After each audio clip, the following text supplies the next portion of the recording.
నిర్భయ చట్టం అయితే వచ్చింది కానీ అరాచకాల మీద ఆగలేదు. ఉదాహరణకి ఈరోజు మీరు పేపర్లో కూడా చూసుంటారు. అభినయ కీచకుడు డైరెక్టర్ గారు అయితే 300 మందిని రేప్ చేసిన మనిషి గురించి చెప్పారే తప్పించి 5,000 మందిని టార్గెట్ చేసిన ఆ మనిషిని గురించి ఏం చెప్పాలో ఎలా చెప్పాలో ఈ సమాజానికి అర్థం కాదు.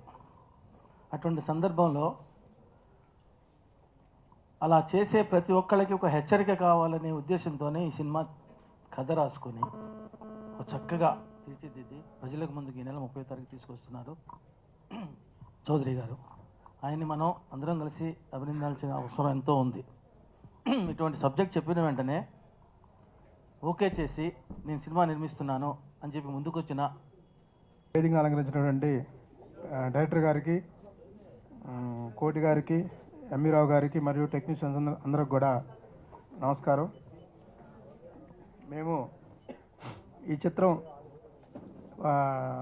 మహారాష్ట్రలో ఒక నాగపూర్లో ఒక బస్తీలో జరిగినటువంటి యథార్థంగా జరిగినటువంటి స్టోరీని తీసుకొని మేము ఈ సినిమాని నిర్మించడం జరిగింది. అక్కడ ఒక వ్యక్తి 300 రేపులు చేసినటువంటి ఒక వ్యక్తి యొక్క స్టోరీని తీసుకొని మేము ఈ కీచక సినిమాని నిర్మించాము. ఆ నిర్మించే క్రమంలో ఈ సినిమా చాలా హార్ష్గా, వైలెంట్గా తీయాల్సిన పరిస్థితి కూడా వచ్చింది. అయితే ఈ 300 రేపులు చేసిన వ్యక్తి యొక్క కథ చెప్పేటప్పుడు సినిమాలో ఈ మధ్య వెబ్సైట్లో చూసినప్పుడు 15-16 రేప్ సీన్స్ ఉన్నాయని అందరూ వెబ్సైట్లో రాయడం జరిగింది.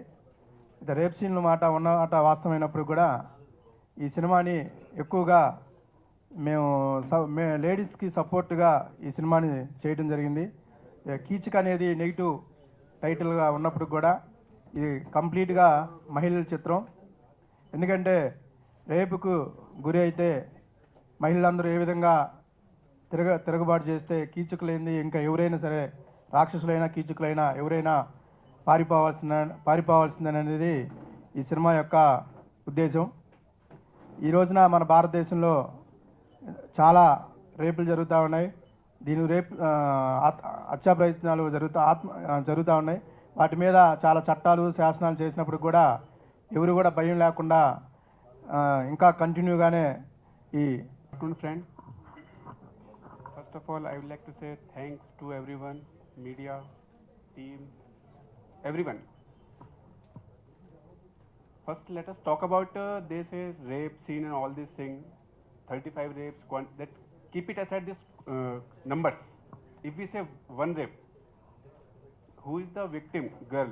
That matter is not coming out. What they are saying, no, this matter should not come out. They should not file a complaint in the police because their future will be spoiled.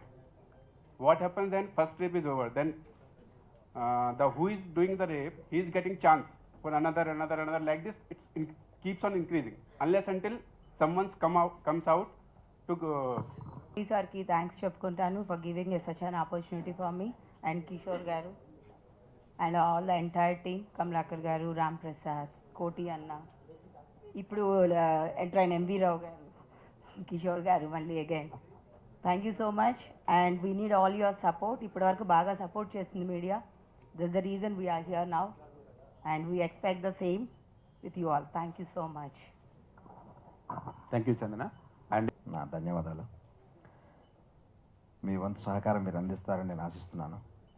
అలాగే ఒక మంచి క్లారిటీతో కథ తీసుకొని subject ఎక్కడా కూడా miss కాకుండా, ఆ లైన్ మిస్ కాకుండా, మనం కొత్తగా ఏదో చెప్తున్నాము, చెప్పేది క్లారిటీగా ఉండాలని చెప్పేసి ఆ కథను ఎంచుకున్నటువంటి మా డైరెక్టర్ గారు ఆ కథని నిర్మిద్దామని చెప్పేసి ప్రిపేర్ అయినటువంటి మా తమ్ముడు కిషోర్కి, అందులో నన్ను ఎంచుకున్నందుకు వీళ్ళందరికీ నా ధన్యవాదాలు తెలుపుతున్నాను. మేమే కాదు, మా టీంలో మ్యూజిక్ డైరెక్టర్ గారు జోషిపట్ల గారు, మా కమలాకర్ గారు, ఆల్ టీం మొత్తం కూడా చాలా కష్టపడ్డారు. మా అందరి కృషి రేపు 30వ తేదీ మంచి ఫలితాన్ని ఇస్తుంది. 100 మంది 150 మందికి మేము టెస్ట్ ఆడియన్స్కి చూపించాము. అందులో ఒక 10% అప్సెట్ అయ్యారు, ఇంకో 5% అఫెండ్ అయ్యారు. కొంచెం నన్ను ఒక రకంగా చూసి వెళ్ళిపోయారు. బట్ ఒక 85% స్టాండింగ్ ఓవేషన్ ఇచ్చారండి. అందులో లేడీస్ కూడా ఉన్నారు. మంచి పాయింట్ని, అంటే ఈరోజు సొసైటీకి ఇదే పాయింట్ని చాలా సాఫ్ట్గా చెప్పొచ్చు, బట్ సాఫ్ట్గా చెప్తే ఇది క్యారీ కాదు, చెప్పదలుచుకున్న విషయం క్యారీ కాదు. కొన్ని విషయాలు మనం చెంపదెబ్బ పెట్టి కొట్టి చెప్పాల్సిన అవసరం ఉంటుంది. అలాంటి విషయం ఇది. అలాగే ఉంటుంది సినిమా.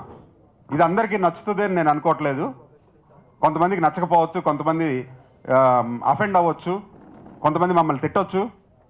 బట్ స్టిల్ ఎక్కువ మెజారిటీ ఆఫ్ ది ఆడియన్స్ ఈ సినిమాని మెచ్చుకుంటారు అని నేను పూర్తిగా నమ్ముతున్నాను. అలాంటి సూచనలు కూడా నాకు కనిపిస్తున్నాయి టెస్ట్ ఆడియన్స్ ద్వారా.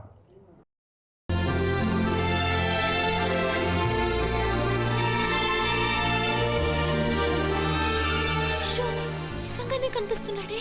చెప్పు, కమాన్ చెప్పి.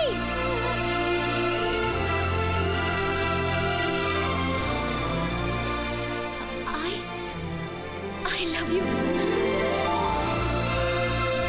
అది అలా చెప్పాలి. yes